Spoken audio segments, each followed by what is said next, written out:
Welcome to the Alaskan Journey podcast. My name is Jamin. I'm your first friend in Alaska, and I'm an associate real estate broker in South Central Alaska. And today I'm very lucky to be joined by Tyler Bobo. I do a little bit of investing from time to time, but it is really not my forte. And so today we brought Tyler in, and he's going to be talking all about investing and what that looks like in Alaska, because he is definitely the guy when it comes to that. So Tyler, thank you very much for joining us. Thank you very much. I'm really excited to be here today. Thank you. Absolutely. So let's start with this. What's kind of your Alaska journey in general? Like, have you always lived here? Did you move up here at some point? Like, what's the background As there? long as I can remember. So my like so many other people, the military brought us up originally, and it wasn't me. It was my dad in the 80s. He was in the Air Force, and we came up to Fairbanks, and I was just a child then, and then we left and bounced around, but in the 90s, late 90s, we came back to the Anchorage area, and my dad retired from the Air Force and got another job, and I was still in school and stuff, and so I graduated high school in Anchorage and knew that I wanted to be in, out in the valley is a little bit more my pace, and so I moved out to the Wasilla area in 2007 and been there since. So it was the Air Force that originally brought me up through my dad. Gotcha. And what is it about Wasilla that was more appealing to you than somewhere like Anchorage? Well, I like doing a lot of hunting and fishing, and you can do that from Anchorage, but Anchorage is a little bit more of a city. A lot of your followers are probably in real cities, so Anchorage isn't isn't a crazy city. But as far as Alaska, it's obviously the biggest city, and there's just more people, and it's the joke around here is Anchorage is only like 20 minutes from Alaska. So, there's just more activities. I used to, when I lived in Anchorage, I would, take a couple days off or take the weekend to go camping and stuff. Well, now that I live in Wasilla and I work and play out in there, I can go like hunting or fishing like after work, even before work some days. So it's not like, it's not like it's everywhere, but really I can have a lot of fun 20 minutes from my house. There's cool things to do in Anchorage, too.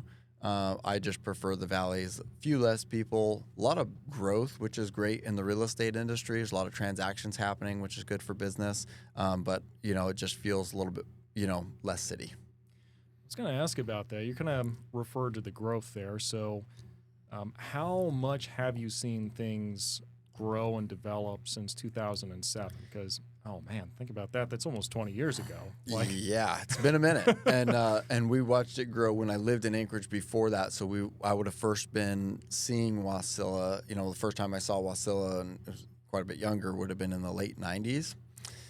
So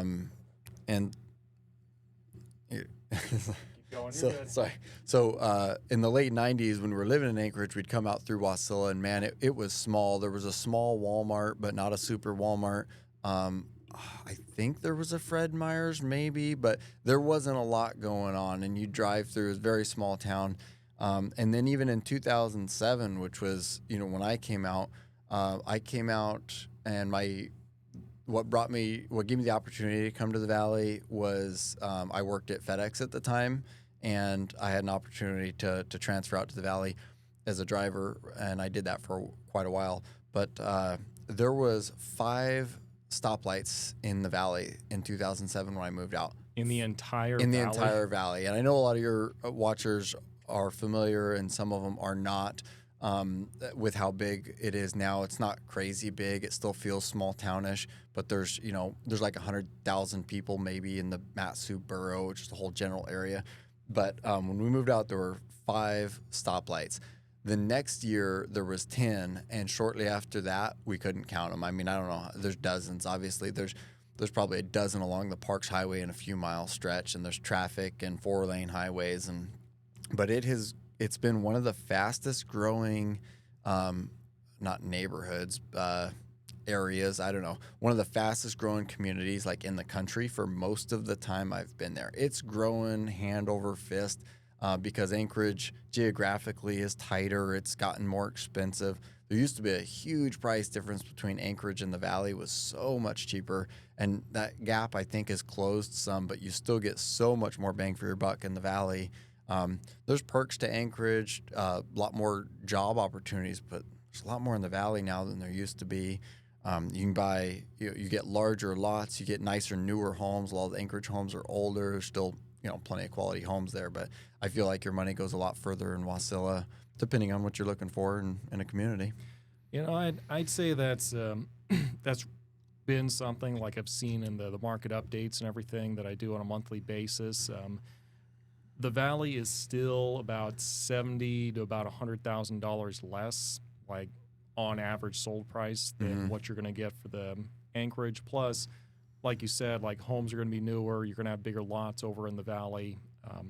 There's a lot of benefits there, but obviously the trade-off is a lot of people work in Anchorage, and that can be a commute that some people don't want to do, is going from the Valley over to Anchorage. But yeah, totally. We're kind of talking a little bit about the development and the growing there. There's obviously a lot of room there for investing and everything. What kind of got you into investing? Because, a lot of the time you're talking about investing stuff, and it is just going right over my head most of the time. Like, I'm just nodding, pretending like I get it. But what got young, spry Tyler, bright-eyed and bushy-tailed, ready to go jump into investing? Really, it was the money aspect. I've always felt like I've been creative, not like in the artistic, like an artist type of way, but creative thinking and deals and structuring things. And so the very first thing I remember thinking about real estate investing is I was still living in Anchorage at the time. This was before 2007, probably 2004 or 5. Yeah, 2005. We were still living in Anchorage, and my now wife of almost 19 years I was dating her at the time, and I was waiting for her to get off of work, like at a minimum wage job, and I stopped by a bookstore. I don't know if they still have bookstores, by the way, but anyways, I stopped by this bookstore. I don't know if they even read anymore, honestly. Good point. And I was looking at money-making ideas in the business section or whatever, and I came across some books and got interested and started looking it up online and elsewhere, and I was just really interested in it. I've got the type of personality where if I'm interested in something, I will learn like everything on it that I possibly can. The internet was a lot smaller then, but I think I read everything on the internet that I could find in 2005 about real estate investing, and every book I could find at the library and whatnot. And I was just very interested. There's so many different facets to real estate investing. There's so many different property types. There's so many different strategies, from lease option and owner finance and conventional loans and DSCR loans and commercial properties and single family, it's endless. And I read everything I could. And if you're interested in investing and you do that, probably you're going to find some things that like stick and resonate with you. Like, everybody invests different. Some of them just isn't my cup of tea, but I found several that did work, and they probably all work, but I found the ones that work well for my personality type and kind of ran with it. So I started investing. I think the first property we bought, which was to live in, was in like 2006, if I remember right. So yeah, been doing it since then. Did you have any big books right off the bat that really stood out? Yeah. And it's funny because it's not going to resonate with most people, and it might be hard to find. But there was a book, a lot of people in the investing world that you ask might say like Rich Dad, Poor Dad. That's a very, very common, well-known book. And that book was fine. It just wasn't the one that hit me. The one that got me is a little silly, but it's called Deals on Wheels, and it's about investing in mobile homes. But he says right in it, this book isn't about investing in mobile homes, even though it kind of is. It's the strategy of buying things and selling them on owner finance. So it's kind of the back end, the finance end of real estate investing, which is definitely a whole niche. And he was applying that strategy to mobile homes for several reasons. And I started doing that too. But a lot of the reasons is you can get your foot in the door for really cheap. I was like 19 or whatever something like 19 or 20 when I bought my first property.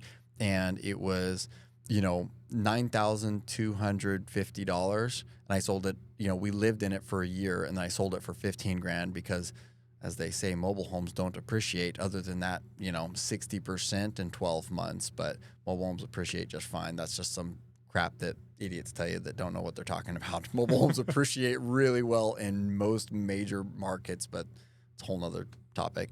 But it was a strategy the owner finance strategy, finance in general, private money type of thing that I was really hooked in. And we use the same strategy from mobile homes.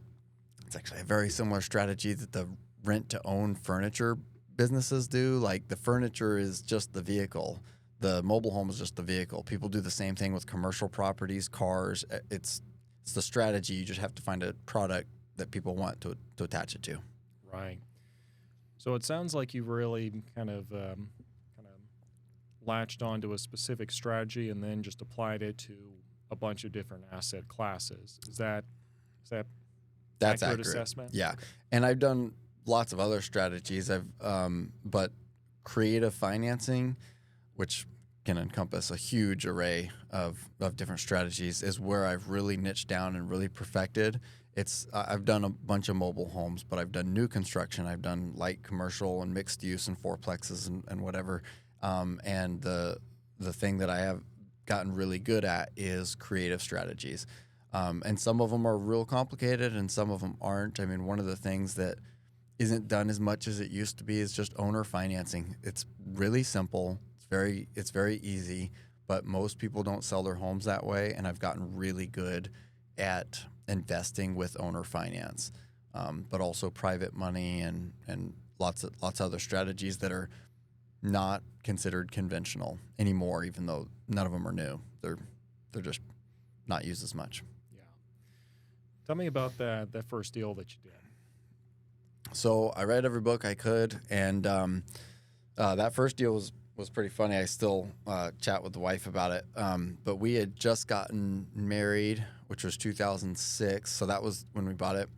And so I'm reading all these books on negotiating and everything, which I think I'm pretty good at now, but I was just book smart, no experience type of thing. Did negotiations, how they laid it out in the book and what you saw in reality, like, were those the same, or did you have to kind of break out of book negotiating? Like a lot of the strategies that you'll read about, they work real good, but just like you can read about riding a horse, but you're gonna have to, do it. And you can read a book about anything and know kind of the concepts, but you got to do it over and over, and then you'll learn your mistakes. It's like real estate sales, and we've got our scripts and dialogues.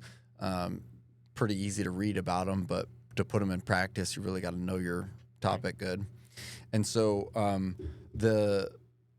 like one strategy for negotiating, that they tell you is to not be the first person to name a price, which that's one of my tactics. And then they finally come out with a price, and then you can kind of like wince or think about it, and then ask them if that's the best they can do, and then they might come in even lower, and you try and get them as low as they can. Let them negotiate before, against themselves before you ever say a number. That's pretty funny, and that strategy works really well.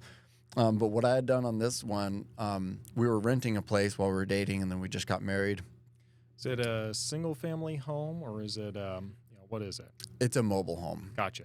And I talked to this guy back in the day. They used to have classifieds in the newspaper. This was before I knew about Craigslist or social media.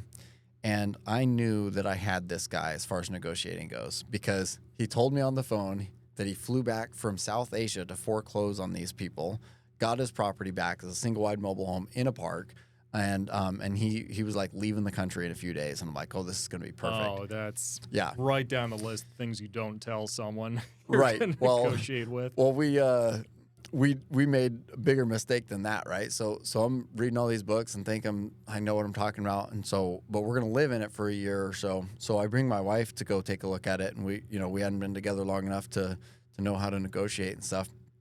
And the house was actually really cute for a $9,000 trailer, and it was painted like baby blue on the inside, like our wedding colors. So we opened the door and took a step in, and my wife looks around. She goes, "Oh, we have to get this." And this old guy selling it, he looks at me, and I can just tell by the look in his eye, he's like, "You are screwed." Like he knew there was no way I wasn't buying it at that point. And such an easy turnover, but yeah, we joke about that still. He was asking $10,000, but I knew he'd need it. I was still able to get it for $9,250, but I probably could have had that thing for like $5,000. Nowadays I'd have been much better at it, but I had the $9,000 to pay, and I wanted to retain some of my funds because I knew I'd want it for a down payment for another property shortly after. And so I gave him a few thousand down and owner financed it from him at 6% interest, if I remember right, for a year. And then I had it paid off because I turned around and resold it for $15,000. And that was from some of the strategies I'd read about on Deals on Wheels, is how to sell stuff on owner finance. And it's been quite the journey. I have bought and sold quite a few mobile homes, some on land, some in parks. But it's the strategy, not the vehicle. The mobile home is just the vehicle to get there.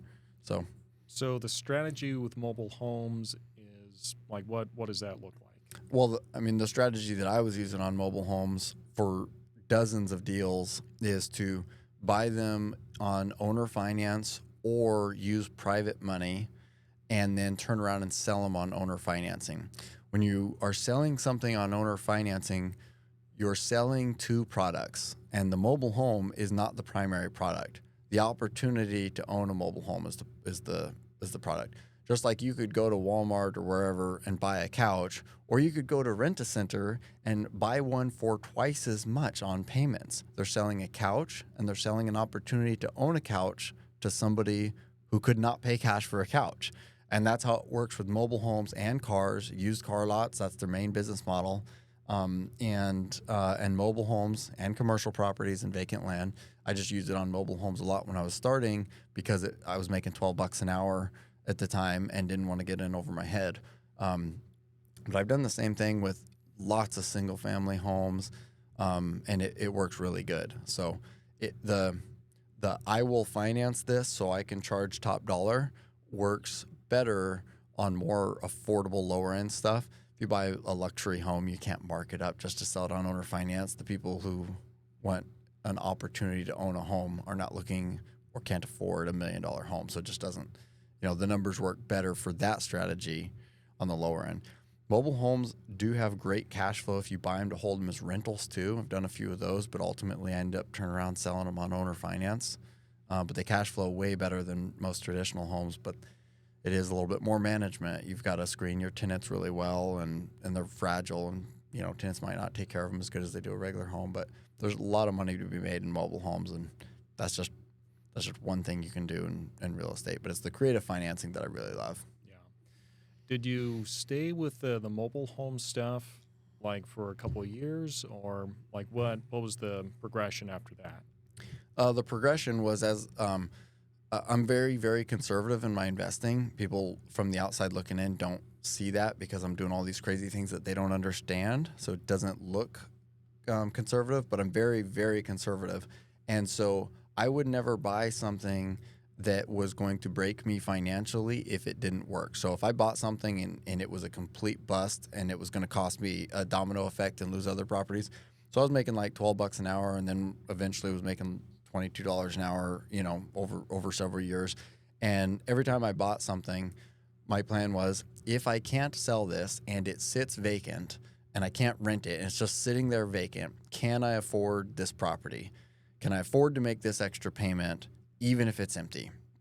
And if the answer was no, then if I bought it and it sat empty and it was going to bankrupt me, I'd have to sell a good asset to pay it off. I wasn't buying it. So I passed on deals that were almost definitely good deals because I wasn't going to buy something that was going to cause me to move backwards. So protect what you have first, even if it means smaller baby steps.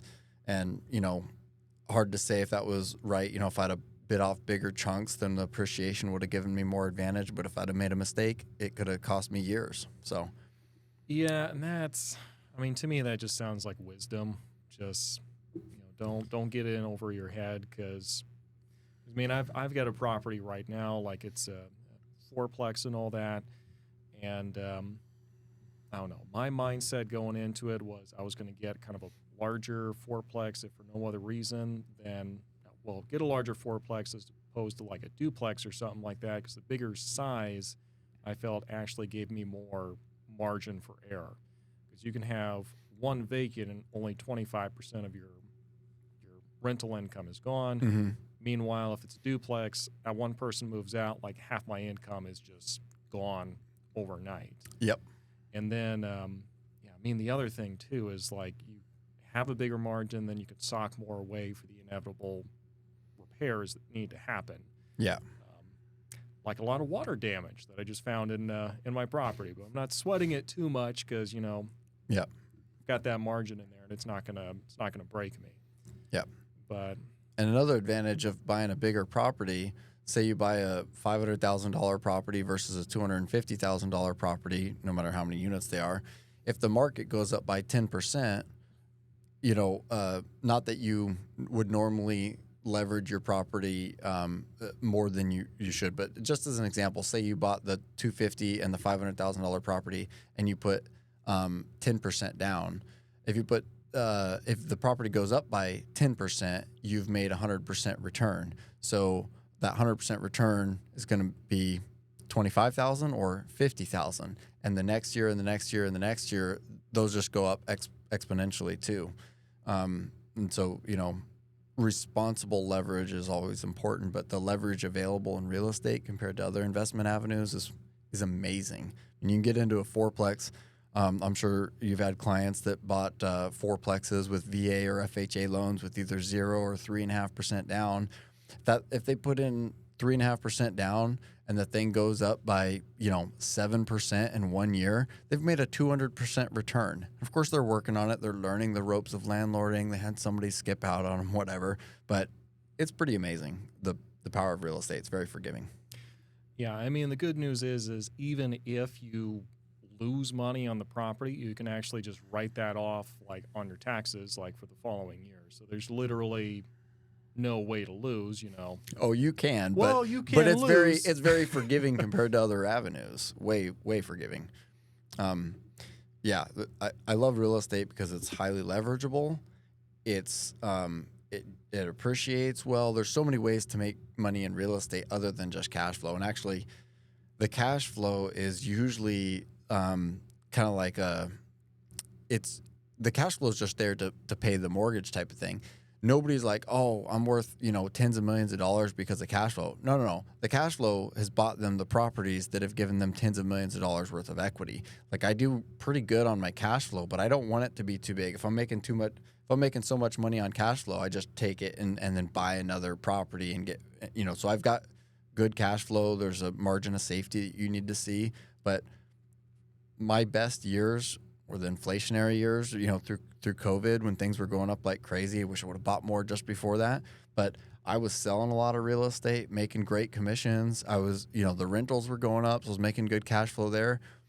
That was nothing compared to the appreciation. Like every property I had went up $100,000. It was just like, it was really good in a pretty short amount of time. Like I thought I was doing great in commissions, but then I'm looking at the appreciation. It's like, man, wish I'd have just bought more real estate 3 years ago. But it's hindsight. Yeah, such is life. Yeah. So I guess, okay, we went from doing kind of the trailer stuff, and then what was the progression after that? Did you focus on that for a couple of years? Did you switch over and start doing like the holding strategies? Like what did you do from that?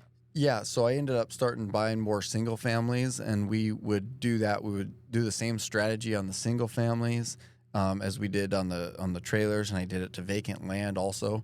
And for quite a while, I would still do mobile homes because they had such great margins, but at a certain point, they were kind of too small fish to play with. But we ended up, and I say we because I do a lot with partnerships. I do a lot myself, but I say we a lot because I had a partner that was helping me flip a bunch of these mobile homes, and I partnered with my brother on a lot of properties. So we had a retail store where we sell brew supply back in the day, and that helped us. It didn't make much money, but it was a great hobby, and it helped us buy a piece of commercial property on owner finance. And now we still have that, and we rent it out, and it's it's making good money, and it's appreciated a ton. And so we ended up getting some multifamily, and I own several of them by myself, just me and my wife, but probably half or a third I have partners with, different partners. And with these like properties you're acquiring, are you doing all like creative owner financing, or are you using conventional loans? Like what are you doing as far as the financing? So I have invested in over 90 pieces of real estate out here in mostly the Valley, but some in Anchorage and surrounding areas. So pretty much you've owned about half of the homes in Wasilla one time or another. No, but I have owned some of them several times. I've ended up buying homes back that I had sold before and stuff. It's pretty funny. But so I've done over 90 real estate investments, and some of those are small. Like sometimes I would lend money in as a private lender, and I'm counting that as an investment because I'm making money on that in a different form. Some of them I'm buying, some of them I'm investing into. Out of those 90 deals, over 90 deals, I used a bank loan to acquire exactly two. So all the other 90 or so were done unconventionally. Now, a few of those I did pay cash for, just because, I'm not going to do owner finance on a $10,000 piece of land. That not now, anyways. Hardly worth it. I bought a couple houses with cash because they were rough and cheaper and stuff, and then I usually end up refinancing them with private money or something. So I've refinanced a few with bank loans. Like my private residence, I bought on owner finance because that's how I roll, and then I refinanced it later because he wanted a short term. But as far as acquiring the properties, one was in 2007, which was my third deal because my first two deals were creative financing. So my third deal ever was an FHA loan because we moved into that one also. It was when I moved out to Wasilla. And I still have that house. I bought it for $130. It's probably worth $270 now, and cash flows really well. And then I did, dozens of deals for 15 years before I used a bank loan for the next one I purchased, which was a cool triplex in Wasilla.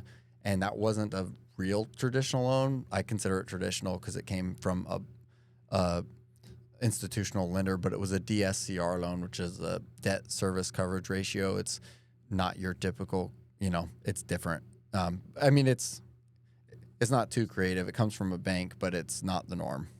What makes it different? So a debt service coverage ratio loan is a lot like how they lend on commercial buildings, which in some ways is easier than residential buildings, but in other ways it's not. And so it's only for income properties, and it's that the debt service is how much money you have to pay on the mortgage that they're lending you, and then the coverage ratio, how much money is coming in compared to how much your mortgage is. So if you had a property that was bringing in, say $5,000 a month, and your mortgage was $4,000 a month, if you divide those into each other, the debt service coverage is 120%. So they would say that has a DSCR of 1.2, covers 120% of it. And the different DSCR loans have different requirements as far as what level of DSCR, like if it's 1.0 or 1.2. And there's factors like your credit and how much down payment you're putting down. In that case, I put down like $100,000. And so they're like, okay, well, if the rent covers the mortgage and this guy's got $100,000 into it, it's pretty tough for them to lose. I got a lot of skin in the game to screw that up. But it's cool because they do look at your credit. They use it, and every bank's requirements are different, but they look at your credit and they look at your experience, that you have some rentals or some experience in investing, but then they don't look at your income. They're looking at the income of the property. They want to know that the property covers the bill. As long as you have good credit and a track record, they're looking at the property covers the bill. What makes that so awesome for somebody like me is my taxes are complicated and my properties and assets are changing a lot. If I went to, and by a lot, I mean I buy and sell 6 to 12 or 15 properties in a year, buying and selling. If you go apply for a loan today and you want a conventional loan on a 4-plex or 6-plex, this one happened to be a triplex, they want all my mortgage documents, or they want all my documents. So I got to give them mortgages for dozens of properties. They want insurance binders on all of these. They want to see the leases on all of these, and they don't want me to buy or sell anything. A closing process for a loan like that might be 4 to 6 weeks, and in 4 to 6 weeks, something's going to change. I will have bought 2 or 3 or sold 2 or 3 properties, and then they're going to want to send those to underwriters and look at them. And by the time they've looked at them, I've bought something else or changed an insurance policy. The last one I tried, I gave them hundreds of pages of documents, and they finally just turned me down. And I'm like, listen, if you guys can't process these as quick as I can give them to you, because they're going to change. I applied 3 weeks ago, and I own different properties now. I buy and sell real estate for a living. What do you want from me? Yeah. Like, you should be able to process this, and it's a nightmare. And so that's why I've only done, 2 bank loans over all those years. It's much easier for me to do something creative like owner finance or private money, where, somebody who wants to invest into my business can give me a chunk of money. We can tie it to the property with a mortgage, so it's secured, not just a handshake type of deal. Like, it's legally secured to the property. They get interest set up through an escrow account. Super cool. It's a great way to buy property. And if somebody likes and trusts me, has invested me before, and I find a cool property and know that they're interested, I can call them up, be like, hey, are you interested in a $100,000 investment opportunity, in 2 weeks? And they're like, oh yeah, sure. If they're into it, it's that easy. There's no paperwork. There's legal documents, but they're not like, let me see your credit again and your bank statements and your insurances. It's like you're not going in front of a lender and having to go through the whole process. Yeah, because that's a nightmare. Yeah. The more that they should lend to you, the harder it is for them to lend to you. So, how much would you say? I know it's kind of hard to quantify, but if you had to do like an analysis between income generated from the owner financing versus income generated from, the buying, selling, renting, all that good stuff, like what's kind of that ratio between those sources of income? Because how much do I make from what type of sources, like percentage wise? If you had to say, like, I'd say I make, like, I don't know, a quarter of my investing income that's going to come from owner financing, just carrying the notes for things versus just buying and selling. Or are you trying to do like long-term owner financing, or are you just purchasing it as owner financing as a convenient vehicle with the intention of just selling it and flipping it? Is that more what you're doing? So I look at every opportunity and try to figure out what strategy is going to work best. So say I have a private money lender that wants to lend me money for 2 years because then they're going to be selling and leaving Alaska. That's a scenario I've had a couple times. They've got short-term money. I can't buy a property with that money with a 30-year plan because I've got a 2-year deadline. So I will decide that property I will either have to refinance elsewhere, which sometimes I do if I really want to keep it, or it'll be a short term like a fix and flip. I don't do as many fix and flips because you get taxed at a higher bracket and it's a one and done. It's like a nice commission, hopefully a really nice one. If you made that money and you're done. Whereas if I can do a Tysco style owner finance wrap, like if I can buy it on owner finance and then sell it on owner finance, I can usually make a spread in equity. Whether it's because I provided an opportunity or because I fixed the property or did something to make it more valuable. We usually get an equity spread, and then we usually get an interest rate spread.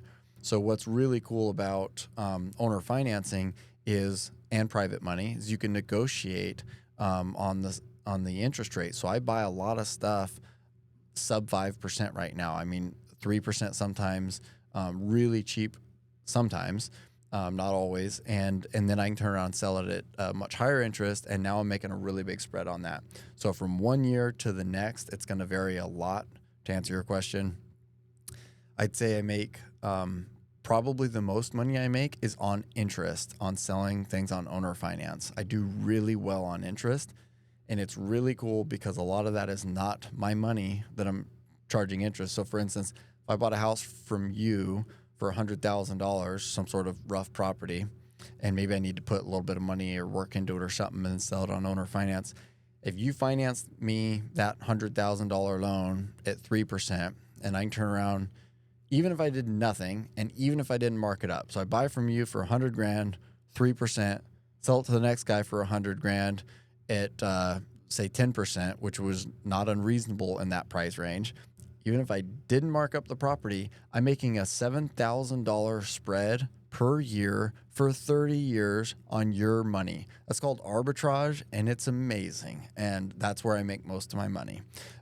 That example was just to show the percentage. I usually do work to the properties, but I also usually mark them up for that too. So Right. I mean, really, for me anyway, that's really what kind of makes your approach really unique is your ability to really leverage the owner financing and kind of use it creatively. Because, I mean, a lot of investors, they're kind of one trick ponies. They either really focus on one aspect of income properties where they'll find something in really rough shape and they'll flip it, and they're terrible at actually managing tenants. Or, you know, they see something really good, they buy it, owner financing, terrible at the rest of the process. yeah. It looks worse than when they got it. Oh yeah.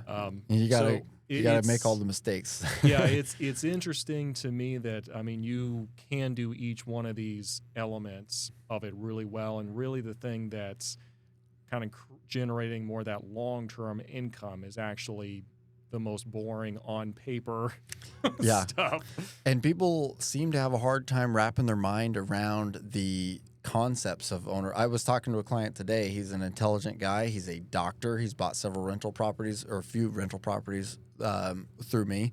And I was telling him about this on the phone. And then just on the way out here, he's texting me more. He's like, I really got to wrap my mind around this. It's a little bit more conceptual than just a physical, yeah, you fix the house and you sell it for more. We're talking about the mortgage notes and the title and lending side, which is not what most investors are interested in. And I think that these owner finance wrap type of deals are awesome cash flow, and they really helped me get out of my day job. I mentioned I worked at FedEx for a long time. That was what helped me get out of that and into real estate full time. And it's a blast, and it's pretty, I don't want to say easy money, but it's, you're working for it and you got to be creative, but it's not that hard compared to some other strategies. However, the real wealth, the big numbers are made like long-term buy and hold. If you own $10 million worth of real estate and wait, it'll go up in value. You got to have the cash flow to pay the mortgages and the taxes and all the other expenses. It's great that if they're cash flowing enough to do that. But if you bought $10 million worth of real estate and had a $10 million mortgage on it, which is not likely, but every month you're paying down that mortgage, and every month the property's going up in value. You get tax advantages. Hopefully you're getting some cash flow. Probably not in that example where you're completely leveraged. But if you own a bunch of properties and you track your equity and then also their value, like, oh, it made $10,000 on that property on cash flow, and then you really look at it, you're like, well, not only did I not pay very much taxes on that cash flow because of the depreciation, so that 10 grand was a pretty sweet 10 grand, but the property I also put 20 grand worth of equity into that year. So really it's like, oh, I had to work a few weekends fixing toilets, but your net on that one property might be 30 grand on something. You're like, damn, I worked full time, made 70 grand this year, and that one property I worked on a few times and had a few headaches over, I made 30 grand on that, times that by a few. And it's really, real estate is great for long-term wealth. Yeah, but I mean, that's a key word, long-term, though. So I think a lot of people, especially on TikTok, they kind of getting into the mindset where it's like the stock market. I can just put money in. It's going to be minimum work. And somehow they also think that they're going to be able to make money really quickly. And they're trying to, I don't know, I'm not sure if you've seen this. I've seen it where a lot of people are trying to time the market instead of spending time in the market. And that's a lot harder because there's too many things that are outside of your control. There's political events that you can see coming, but maybe can't necessarily predict. I mean, everybody knows that the election that comes up every 4 years can have an effect, but you 50-50 on which way it goes, but who knows what it's really going to do. But there's a lot of things you can't have even see coming. Like, I mean, COVID obviously was just something huge, but someone gets assassinated in the Middle East that affects the price of oil. It's a domino effect all over the globe. And so timing the market is gambling, in my opinion. Yeah.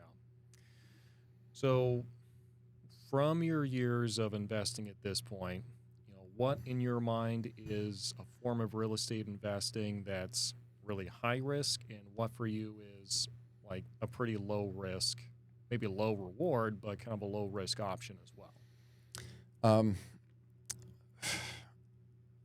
I think that most real estate investing with a little bit of research is going to be pretty rewarding. And you need to look as an investor to decide what you're looking for out of it. You talked about the get rich quick or the make money quick. There's ways you can make money quick, but it's usually not going to last. I mean, you can go flip a house or wholesale a house, and you can make a lot of money pretty quickly. That money's gone.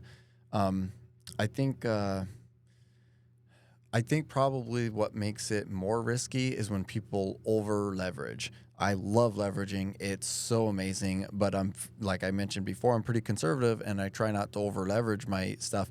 I'm okay over leveraging one property if my whole portfolio isn't over leveraged. Like if I really want a specific property because of its long-term effect.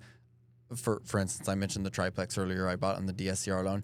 That property, I put $100,000 down, and it didn't cash flow hardly at all. It would have been a bad investment for a first investment because if a couple boilers went out at the same time, I could have lost it. So it was leveraged higher, even with $100,000 down, because it had a bunch of extra land with it. So later in my career, when I bought it, I could afford the minimal cash flow and the potential to lose money on that property, knowing that in the long term, and I bought it a few years ago, and since then, I've further developed that property and made it more valuable, and I still have land to develop to make it even more valuable. But that would not be a good first-time investment. That would be risky for me to have bought in my first 5 deals. So over-leveraging is the biggest risk, and just not doing your research, you know. Yeah, I really see it with the first-time investors where they just go all in. And it's like, dude, one mistake, that's all that needs to happen here. Yeah. And I mean, also I see it with, it's not just, really I've seen it with a lot of people who get in trouble with, the zero down loans. I don't have to put anything into it. I'm just going to finance all my closing costs into the loan as well. And it's like, dude, you're 20 grand upside down in this house on the very first day. Yeah. Like that can be really risky. There's some times when it wouldn't be risky if they've got enough money coming in from their day job. You want to get into a property with zero down? I've done it a bunch of times. That's fine. As long as if the thing sits empty and a boiler goes out or septic or something and you've got the money, that property, you need to be able to afford it if things go wrong. I have passed on some great deals because if everything went wrong, it would be a net negative. And I mean to my portfolio. You know, I can't have a big property. There was one I really wanted a couple of years ago, and I was very far along in my investing journey, but it was in the millions, and it was like, I think that property would be very hard to miss. I think there was over $1 million worth of profit to be made. However, if I bought it and everything went wrong, it could set me back several years. It wouldn't have bankrupted me, but it could have set me back several years if I couldn't get it rented and rehabbed. If I had to go sell 3 or 4 good properties that are cash flowing to keep this one going. And so I passed on it, and now seeing what the owners have done with it, I was right. They're making $1 million or more. They're doing great, and that's good for them. I wasn't willing to take that risk, and that's what's kept me safe. So for a lot of people, the concept of owner financing, like that's really kind of an intimidating thing. What goes into it? A lot less than people think. So like if you wanted to buy a car from a buddy and they said, oh, well, I'll pay you'll pay him so much per month and then you own it. It's a very simple concept.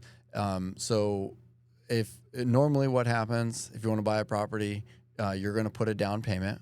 What's cool, everything is negotiable. If you go to get a bank loan, they're going to tell you what option you've got. You got the FHA option at 3.5%. You got the VA if you qualify for that. There's a conventional. They've got a handful of options, and that's that. Everything is negotiable on owner finance as long as it makes sense to the buyer and the seller. So I've bought properties with zero down. I've bought properties at 0% interest. I've not bought any, I don't think, that were zero down and 0% interest. But for instance, nice. Like I bought one last year at 0% interest. The guy was stuck on a price that was not realistic at all. That's fine. I will overpay for the property if I get the terms that I want. So the basics of owner finance, usually you put a down payment and then you're going to make monthly payments until it's paid off.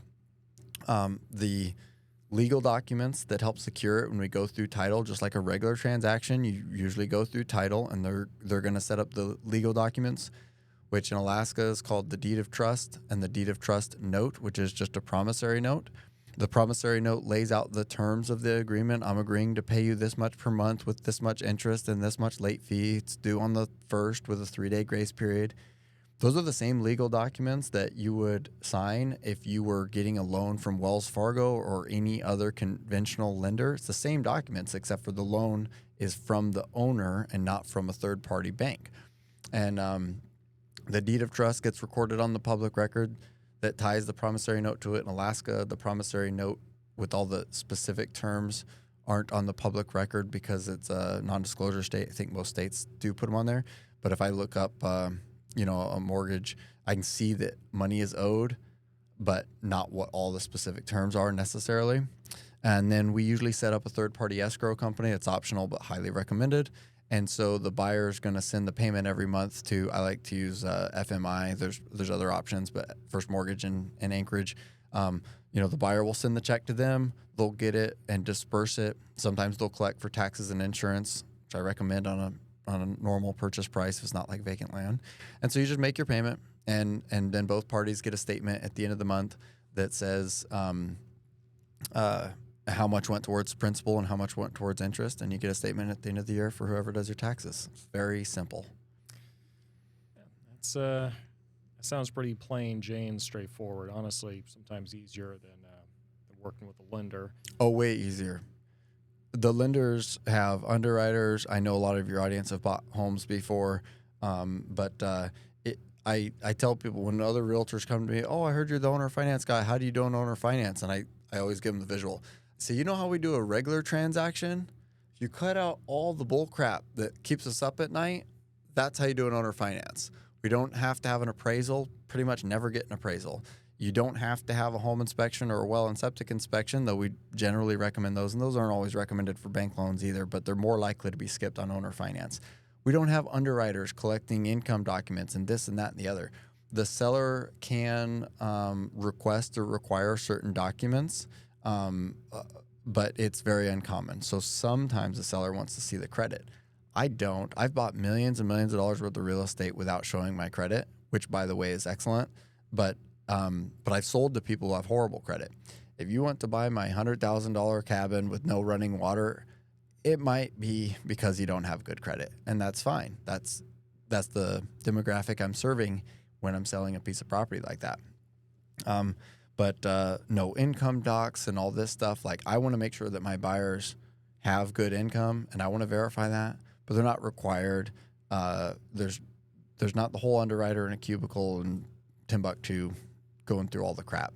I close a lot of owner finance deals. I put 2 weeks on the closing, but I've closed them in like 3 days.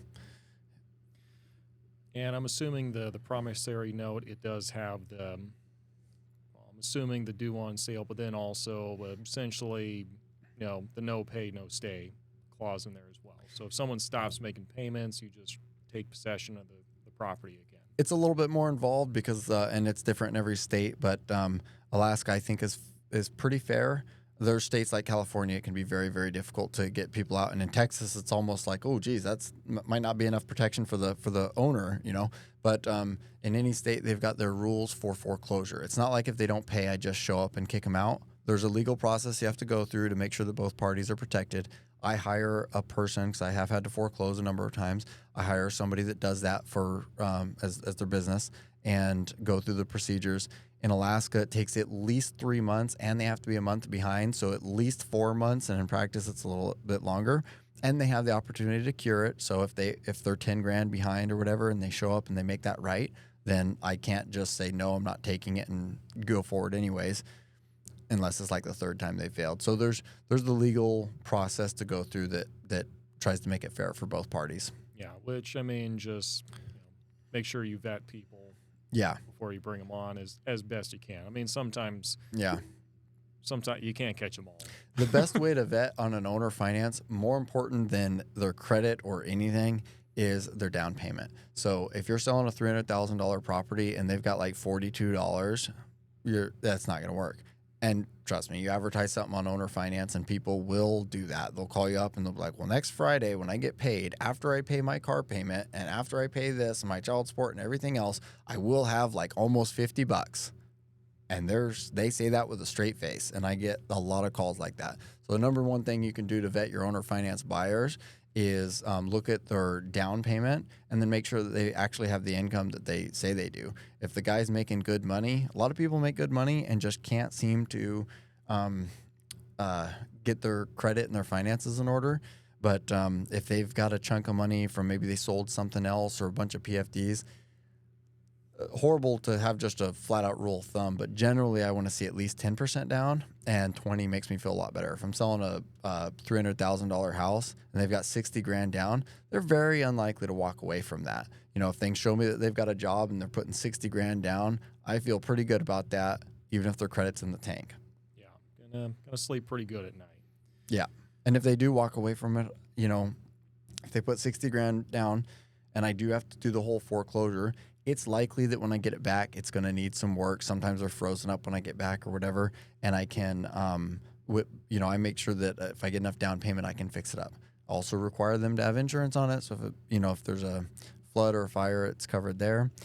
And a lot of times, what I do, since I'm licensed as a realtor, if they're struggling, instead of just foreclosing on it, I usually give them several options. We can sell this, and then I end up getting a broker fee, and I'm involved helping find the new buyer, so I get to help vet that. Then they get to keep their equity that they've made if they've been there a while, and sometimes I just buy it back from them at a deal that works good. Foreclosure is kind of the last result because they're more likely to vandalize it on the way out, and that happens sometimes, but I've literally never actually lost money on one of these. I've done dozens and dozens and dozens of owner finance sales, and I've never lost money. Lost some sleep, but that's life. Yeah, that's that kind of goes hand in hand. Sometimes. Yeah. So let's do this then. What is just real quick one of your favorite deals you've ever done, and then one of those deals where you did in fact lose a lot of sleep over it? Awesome. So one of my favorite deals was last year. And it's long and complicated, so I'll try to keep it shorter. But we were involved in a transaction as licensees, as salespeople, and it did not go well. There was a borderline luxury house for the Valley, in the $600,000 price range. It was a nice home, and a guy had, for some reason, he owned the house and he put the girlfriend's name on it, who wasn't involved in buying it or paying the bill or anything. Weird. I don't know her side of the story, but we went to sell it after they had split, and she would not sign, and it got hard. We got attorneys involved. It's a long story, but eventually the foreclosure came because he was, if he couldn't get his money out of it, because she would, and we offered, and by we I mean our client, the seller, and even the buyer agreed to pay more than agreed. They're like, how much money is it going to take to get her signature? And it was one of those, a woman scorn was, you couldn't buy her signature. And I don't know her side of the story. I don't know what was going on there, but there was nothing that we could do to get her to even respond. And we put, I think it was 15 grand in front of her or something, and just couldn't get her to, she was like, nah. So it was just about inflicting pain. Yeah, I think it was. And again, everybody's got their story and we didn't get hers. But the fact of the matter was, it came down to the foreclosure, and we thought it was going away we saw the foreclosure come, like I mentioned, it's 92 days, they have to follow the same rules the banks do too. And what the bank was owed was a larger amount than made any sort of sense to make this happen. Because we're like, well, we could get investors involved. We could bring some money. We could do something. But the bank was owed pretty much there was no way to raise $600,000 and then not have the investors make any money. The buyers had a good chunk of the money, but still, we were going to need hundreds of thousands. Well, the foreclosure was at 10 a.m. on Thursday or Friday or whatever. The day before the foreclosure, the bank said that they would accept less than they're owed, which is not super common, but not super uncommon in a higher price point, they don't want this $500,000 asset back, more than $500,000, right? Bank's going to lose money. So they said that they would accept less, and it was a chunk less, like 75 grand. And I'm like, hey, that's the profit margin we need to make this work. So I was in class that day for recurrency training, and I spent my whole day texting people and talking to the person next to me and stepping out, and calling people trying to raise these funds. And because at an auction where this house was going to be for sale, you have to bring cashier's checks. You can't just show up and say you'll buy it. You have to bring actual cashier's checks for the dollar amount you want to bid, and in small increments in case you bid it up. Because if you overpay for it, it can be weeks or months. If you bring checks in the $100,000 mark and you buy it for $525, they've got $85,000 that they will get to you eventually, like in a few months. So the buyers were able to scrounge. They're bringing a large down payment. And they were able to scrounge an extra few hundred, whatever, a lot of money from family or something. And we couldn't find any of my investors who were willing to cut the check by the end of business, because the auction was at 10 a.m. when banks open, which means I had to get the cashier's check today before 6 p.m. when the banks closed. And we were able to, we ended up bringing our own money, basically. So we brought $200,000, me and a partner, 200 and something, 210, I think. So we brought $210,000 that we scrounged in like less than 8 hours, like 6 hours. And we were there at the auction in the morning. And in the meantime, what makes this really cool, it's complicated, but we didn't want to, don't want to get way into the title world, but I didn't feel comfortable leaning the house that we were buying before they owned it, and we're bringing all this money on and we knew the buyers. So they owned their other home free and clear. So I did my own title work at like midnight on their other home, and then I wrote up my own legal documents to lien their other home, and we did all this in a short amount of time, and we're there, an hour early for the auction. And we bought the house, and the other people there at the auction were just like, I did not think that house was going. Usually the lower end houses sell, but I mean, we knew the house inside now at the home inspection. We were involved in this house for 6 months, and we were able to save the commissions on both sides. We worked the commissions into the deal and made a profit for the money that we brought. That was pretty good. So we made, I think, 30 or 40 grand plus salvaged 20 grand in commissions or something. Like, it was a great day, and it's a little bit more complicated to dive into all of it, but that was not like the most money we've ever made, but it was one of the coolest things we did in a short amount of time. So that was amazing. Did you have any of those moments where like all this was going on and you're just like, damn, we're good?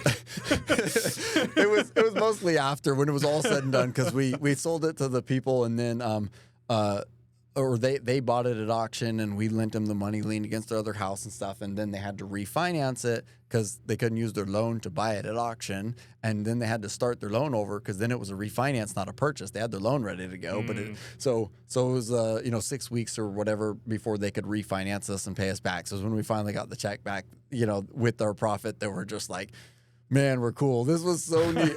I just like talking about it because there's no other realtor that's going to do that. And, it was amazing. There were a bunch of people involved. There were a bunch of hugs and handshakes, and it was just such a good feeling to pull that off. So it was a blast. Yeah, that's awesome. All right. What's one of the, was that the one you lost sleep on, or is that the one you're proud of? Okay. No, that was one of the really interesting, cool ones that I'm proud of. I've lost sleep on a few. We've had a lot of squatter situations. We had one early on. Me and my brother bought this place that was mixed use. We owned it for several years. We probably made no money in 4 or 5 years, but we didn't lose money, but we did lose a lot of sleep. And it was one of those where usually I'm buying from somebody that's in a tight spot emotionally, financially, or something, and then we can help them make a good deal, win-win for everybody, get them out of this. When we sold that, I'm like, I'm the motivated seller right now. This is not fun. But what we did, it was like a duplex on top of some shop space, and we were early on. We didn't know what we didn't know. And one of the major ongoing problems with this property was really expensive septic we ended up having to put in with a lift station and all that. I spent like $2,000 at one point for the guy to go dig a hole in the winter. So in the winter, they had to bring out a huge excavator to do the test hole for the septic. He gets out there, does one scoop, takes him 30 seconds to scoop. First thing he sees, like 1 foot down is water. He's like, yeah, you're screwed. We're just adding 5 figures, tens of thousands of dollars onto the price of this septic. And I paid him $2,000 just to show up. It's like, I could have done that with a pickaxe in an hour. He didn't know that. He didn't rip me off or anything. It was just so disappointing. Then a really expensive septic. We had bad tenants and we were bad managers.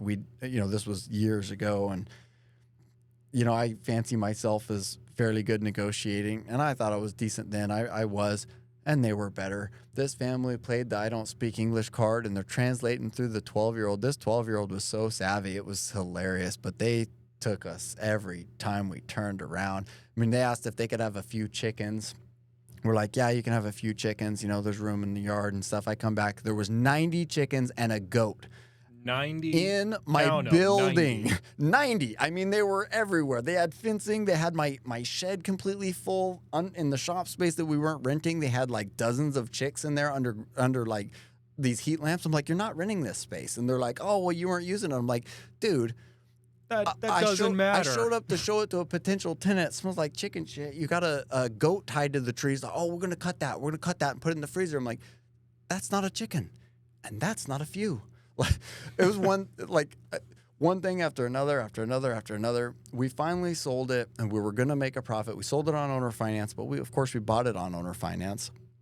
That's a whole other story, which is pretty cool. We got into it neatly. We didn't manage it well, and we made big mistakes on due diligence and stuff. But we sell it on owner finance, but we still owed the original guy, so he had to sign off on it. And then we were getting our equity as a second position note, and we would have made some money if that note was paid. But she ended up not paying, and she didn't pay the first position. So the first position came in and foreclosed. And since it was a private note, we would have had the opportunity to step back into that. And we logically should have. We logically should have, but emotionally, I'm like, I don't want that back. I've lost enough sleep. So we would have made money, and we didn't lose money. But, man, I lost sleep for years. I was so glad the day it left. And, yeah. I learned a lot on that one. There's lots of stories with that one. Yeah, did that kind of inform and reinforce your stance of trying to make sure like you're as conservative as possible with the investing and managing the risk? Because imagine if everything was like on that property, how much more stressful that could have been. So many things went wrong. It would have been hard for more things to have gone wrong. So like we did go into that and say, if the thing is completely empty, we can pay the bill on it. But we really messed up on our due diligence. We should have had it looked at better. We should have had the septic tested better. So we didn't have that tested, and we did a lot of things cheap on that, on the due diligence end. And then we were very inexperienced property managers. Those tenants, that out-negotiated us at every turn were not horrible tenants. We just didn't manage them well. We didn't set expectations. We didn't hold to the lease when we needed to. And then we had more bad tenants after that because we didn't learn from our mistakes, and we ended up in eviction court and, the whole 9 yards. Just kind of doubled down on that, huh? Yeah, but I probably learned more on that one that led me to make more money in the future on others. So it's like, yeah, I didn't make any money there, but man, I learned. You can't give a tenant an inch, which sounds horrible, but you really have to stick to the lease no matter what's going on in their life, no matter what they tell you is going on in their life. Like, I'm really sorry for what's going on in your life, but I can't let it lead to me losing my $500,000 property. That's unfortunate, but I mean, I've got a family I need to watch after. Yeah, and also, I don't know, because I sometimes will get people like asking me, "Oh, can you cut this or cut that for me?" And it's like, I can't, because I can't do that for everybody. Mm-hmm. If I'm doing you favors that I can't do for other people, that's actually a fair housing violation. It's discrimination potentially. It's discrimination. Even like if that's not you're even just me trying to that's not even me weaseling out of it. Like, that's legitimately just the law. Yeah, you give them a break, you waive their late fee, but then you don't for the neighbor, and the neighbor's like, is it because I'm fill in the blank with their religion, race, or whatever? Oh, you let them off the hook, but not me. And looks like you're playing favorites. Do you not like me because of whatever? And so you really can't do that. So, and once you learn how to just set expectations, it also helps if you have a property manager. I have Melissa work for me that helps me with some of that, makes it easier. But even if you don't, it's like, yeah, I'm sorry, I really can't deviate from the lease. My attorney says I have to follow 100% or I could get in trouble. So I have to pay that late fee. And you know what happens? They don't ever pay late again, because the reason they paid late, because if you did your job vetting them when you put them in, they make the money. They have the money because you vetted them, unless they lost their job. What they did was they prioritized their car payment over you. And if you let them do that, they'll do it every month. And their cell phone bill and their car payment and their, subscription to Amazon and all those things, they're going to prioritize because there's no consequence. As soon as you enforce it once, they usually don't pay again, or they usually don't pay late again. They'll pay late. The paying late on Amazon isn't going to cost them $75. And that's what I charge for a late fee on a lot of my units, which is, it's reasonable. It's a very big inconvenience when you don't pay me that $1,500 you promised. I've got bills to pay. I got a lot of mortgages. So that $75 one time will train them up most of the time if you did your job screening them properly. Outstanding. All right. We're almost there. So imagine you're speaking to brand spanking new investor that's just jumping into the market for the first time and trying to decide how he or she wants to go about investing. What would your advice be to that person? Man, it depends so much on their circumstance. I've got clients that make a lot of money, and they should be investing differently than somebody that was where I was, not making much money. But I would say, don't over leverage and buy as much real estate that's good real estate and good locations. Buy as much real estate as you safely can without over leveraging, and do it as soon as you can. If you're 70 and you buy a house, that's a good decision. If you're 20 and you buy a house, that can change your world.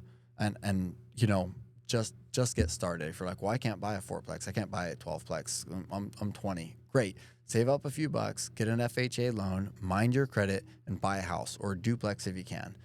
Buy as much good real estate as you safely can, and wait, it'll take care of itself. I think that's about the best advice we can get. Hope so. But yeah, Tyler, this has been great. So thank you very much for jumping on here and kind of sharing your expertise and background and everything. I always learn a lot about investing when we're talking. For contacting you, for Tyler, I will go ahead and put his link to the website in the show notes down below. So if you want to talk more about creative financing, investing, all that stuff, I can do it. Tyler's probably going to be more your guy, though, so feel free to reach out to him. And yeah, again, thanks for jumping on here, and hope to have you back sometime. Thanks for having me. It's been a blast, and I really appreciate it. Thank you.